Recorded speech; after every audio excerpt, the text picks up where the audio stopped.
Overcrowding, rising crime and now evictions. Johannesburg's oldest township has become a political football. As politicians continue to avoid accountability, who can the people of Alexandra trust? To help us answer these questions are Gauteng Human Settlements MEC Lebogang Maele and Alexandra Township resident and activist Sandile Mavundla joining me in the studio. Very good to have you both with us.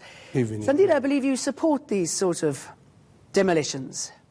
Yes. Why is that? Yes, we support it because initially when we were crying, when we saw us blocking the street and then we went for total shutdown, it was because of the illegal structures that are growing daily.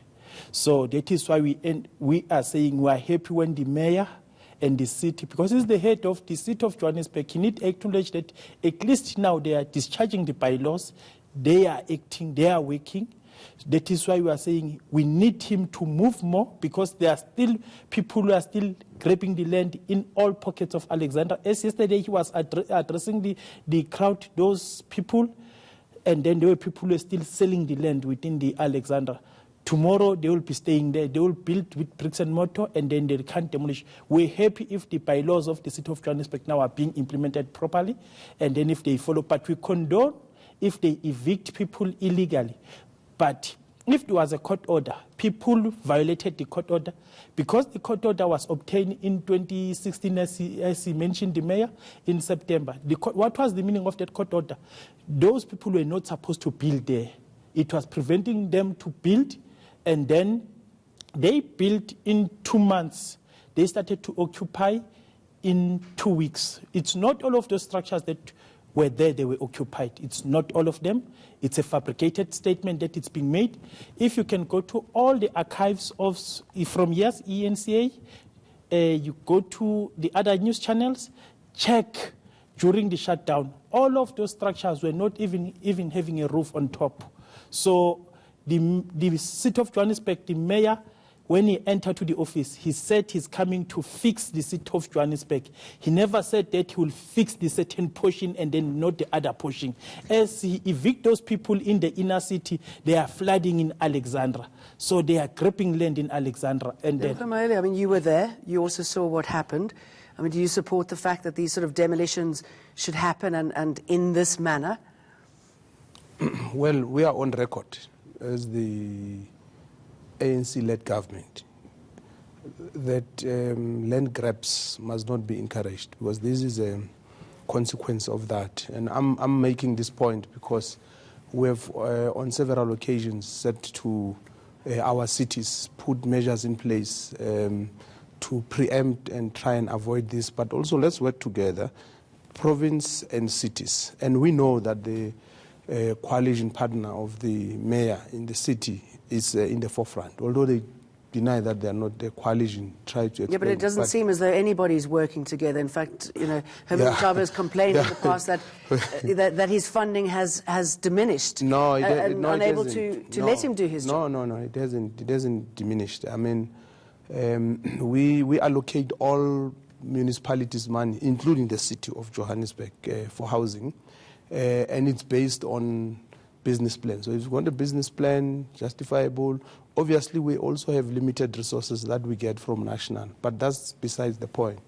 The point is the mayor has to be firm and insist that no one, irrespective of who they are, should grab land in our city. And let's work together now, because as you say, the blame game is not going to help. Our people live in misery. Our people live in poverty. There is land hunger.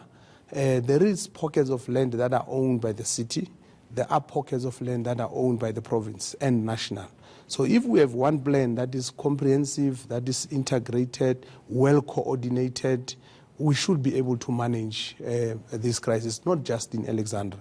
But if we pull in different directions, we will not be able to make an impact in dealing with this issue. Yeah, because it seems that the residents themselves have been forgotten in this political fight. Well, fortunately, we have not forgotten them, and that is why we went and made sure that we intervene immediately. We have not forgotten them.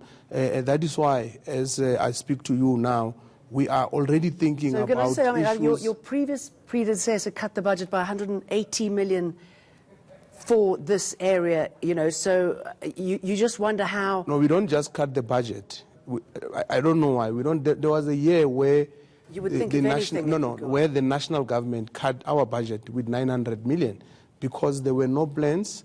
We were not spending. So if you don't spend or you don't give us plans or you use that money for other things, no one can wake up and take an arbitrary decision that there's laws in this country. As an MEC, I can't wake up tomorrow and say, I'm cutting the city's budget by 180,000. They can take me to court. I mean, that's wrong. That's abuse of power. And we don't do that. So if money was cut, they must explain why was money cut. I was not there, but I can tell you for sure, no one woke up and said we're cutting the money. It's either it was not spent, or there were not business plan, or it was not used for what it was intended for. Okay, those are the only and three here we reasons. are today. You know, Alexandra renewal project is, I mean, you know, it's dead in the water. That money's probably been pilfered. What is it that the residents want to see now? Obviously, they want to see the issue of land being dealt with a lot better. How do you ensure fairness all round? That is why last when I was here with the former MEC, Uhuru, when we articulating the issue of the block-by-block approach. Once you allow the hooligans and thugs grab land, how can you able to achieve that? Because it's a very key component of the redeveloping of Alexandra. So now if you allow land grabbers, they will disturb the program that will benefit the people of old Alexandra. We have people of the CFOM of 96 and 97. We have the ministers and then the provincial government together with the city of Johannesburg. They are still engaging with the property association in the old Alexandra so that Alex can be redeveloped. So if you divert that, allow people to come and loot and grab land, so which means we need to forget, we're becoming a crime zone, will become, everything will be gone west. You will be saying to us, let's go and hijack people in Sandton, instead of having a formal structures where we're able to own. How can you own something that it doesn't belong to you? You've grabbed it illegally. So they need to think twice. We encourage our MEC, we encourage the Minister, National Mesulu, to they come down and then to work with the city of Johannesburg to have a plan. They need the city need to buy in to the program that was adopted by the people of Alexandra for the block-by-block approach for development and address the issue of the property association. I think we can. Are you win having that. these conversations? I mean, is this something that would work? Yes. Is this something that's going to happen? And how do you expedite the services and improve what's gone on there? Yes, certainly we are having these conversations, and that is why in the next coming few weeks we will make a pronouncement about the renewal projects, not just the Alex. You'll remember there was Everton, there was Winterfeld, there was Beggersdal, and there's been a number of allegations raised about the money allocated for Alex renewal project.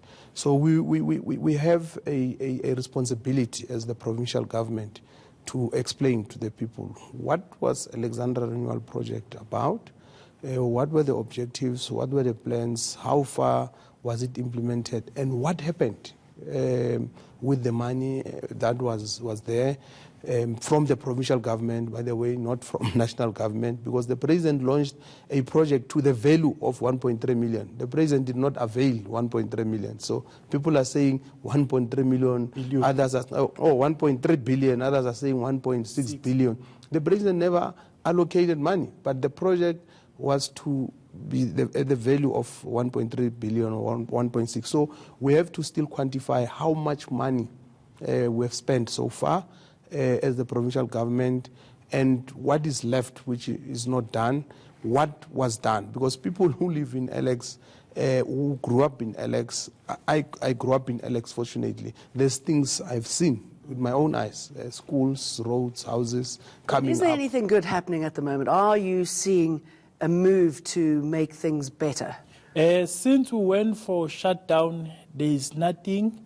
It's only that we're still waiting for the interministerial committee to come back to us and then pave a way forward. And then, just because I know the time, I need the mayor also to reconsider. There are 3 families that were, their houses were tortured by those thugs who grab lands, the Indian communities there by Malboro.